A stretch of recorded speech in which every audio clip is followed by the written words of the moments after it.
Hello and welcome. Our top focus today comes from Mauritius. The East African island nation, which is otherwise known for its stable democracy, is grappling with a corruption scandal. The country's top officials have cast a doubt on the state of democracy. At the eye of the storm is the country's ex-finance minister. His name is N18G, and this man was the backbone of Mauritius's financial rise. In recent weeks, he has been arrested twice. The ex-finance minister is accused of illegally taking around $8 million from a government fund. Now, this fund is called the Mauritius Investment Corporation, or the MIC. It was created to support business during COVID-19. Now, the former central bank governor, Pravind Jugnauth, who oversaw this fund, is also being investigated. These two are the key figures embroiled in this controversy, and it has thrown the country into political turmoil. Pravind is a close ally of the ex-Prime Minister Pravind Jugnauth, and he was considered the right-hand man of the Premier. Jugnauth, too, has been mired in his share of trials. Earlier this year, he was arrested in a money laundering case.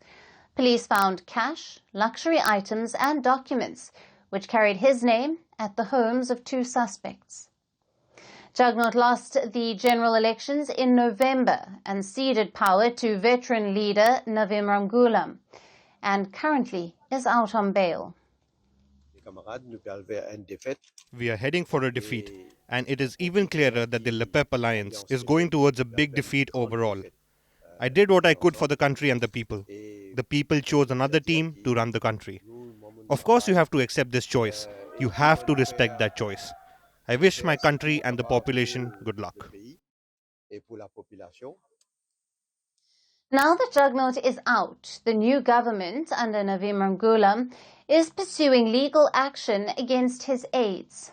Jugnauth's supporters say that this is a political vendetta, and his party accuses the current administration of using the legal system to attack its opponents. Ramgoolam, who currently is in power, alleges that the former government acted as it belonged to them. However, his track record isn't clean either. He was charged in 2015 and was accused of money laundering and obstruction of justice. Now, this makes the controversy not just about fraud, but also a larger power struggle between the Jugnauth family and the Ramgoolam family, who are two of the biggest dynasties of Mauritius. Now, the scandal could damage Mauritius's reputation, which represents one of Africa's success stories. It was removed from the European Union's list of high-risk countries back in 2022. But the ongoing scandals have raised red flags again. Meanwhile, France is watching closely. French President Emmanuel Macron, who was scheduled to visit Mauritius, has cancelled his visit. Instead, he will be attending the funeral of Pope Francis. With the Paradise Island now mired in corruption trouble, investors are starting to worry. These cases have exposed deep cracks in the political landscape, and public confidence has shaken because of that. Now, for more on this, we have with us Trevor Kibet-Langat, East Africa analyst at Control Risks. Thank you for being with us, Trevor. Thank you very much, Alyson. Now, what implications does the involvement of the former finance minister and the ex-central bank governor have on the credibility of Mauritius's economic management and its international financial reputation? Thanks for that, Alyson. And of course, as you kind of rightly put there, given the context, Mauritius has built its economic model around being a regional financial services hub over the years. And the new administration of Navin Ramgoolam that was elected in November 2024 is very much keen to kind of keep this international perception of Mauritius as this financial hub that is committed to integrity, So what we've seen over the last few months that Navin Ramgoolam has been kind of expediting corruption cases against the previous government is partly on the one hand trying to limit international concerns around corruption that was perceived to be growing. But I think the second element that is probably even more important to Ramgoolam is really getting domestic support for his policy agenda. A big part as to why he won the election in a landslide was also because of corruption issues that had emerged over the years, especially with the wiretapping scandal that emerged in October 2024, just weeks before the election. So I think we're seeing kind of a two-edged sword here, just trying to limit international concerns around corruption, but also limit domestic concerns around perceived increase of corruption over the last few years. Yes. Yeah. And how did the Mauritius Investment Corporation, which was set up to support the economy during the pandemic, how did this become a focal point for alleged financial misconduct? And what does this reveal about institutional oversight in the country? I think Mauritius still, by all intents and purposes, on a regional level, has quite robust structures in terms of combating corruption.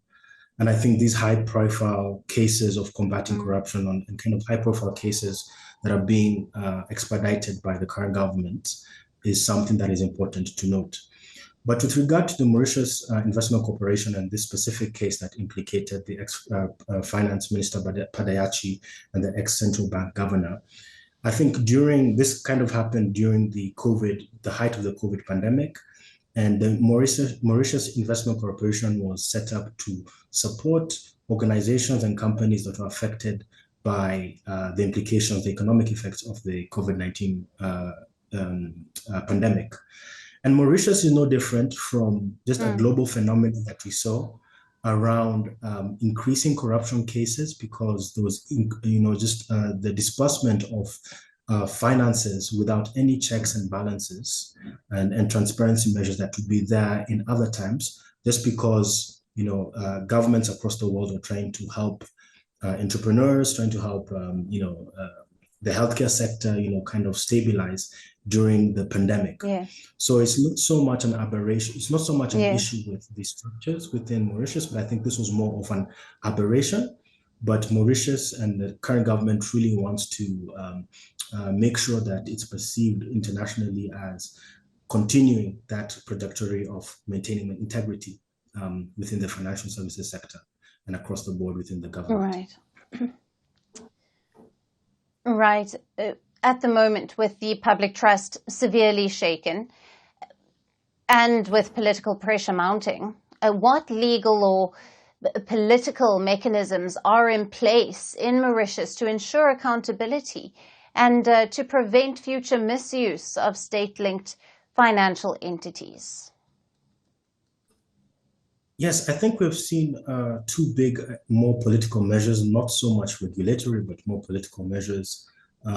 One was the announcement of the comprehensive audit of public finances that was announced earlier this year by Ramgoolam, that is looking into the previous government and whether or not the declarations of figures such as public debt are correct.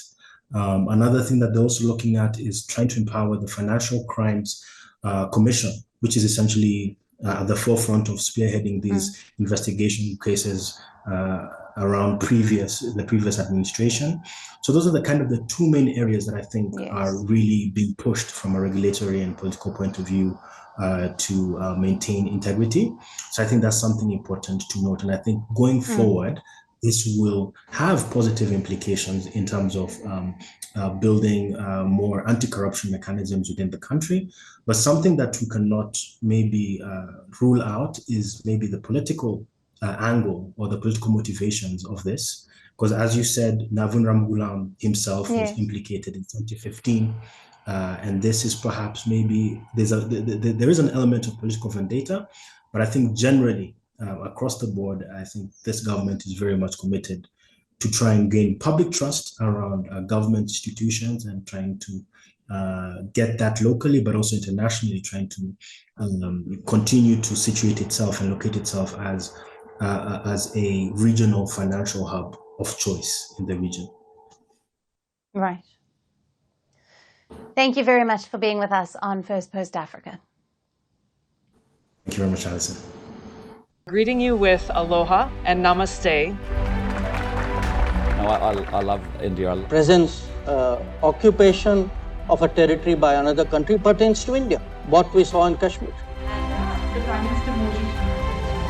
How do you see Trump's America? Yes, the current administration behaves differently from the previous administration.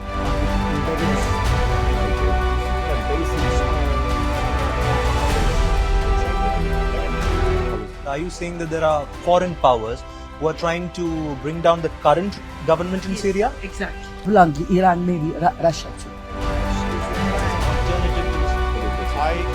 Prime Minister Modi committed to South-South, cooperation.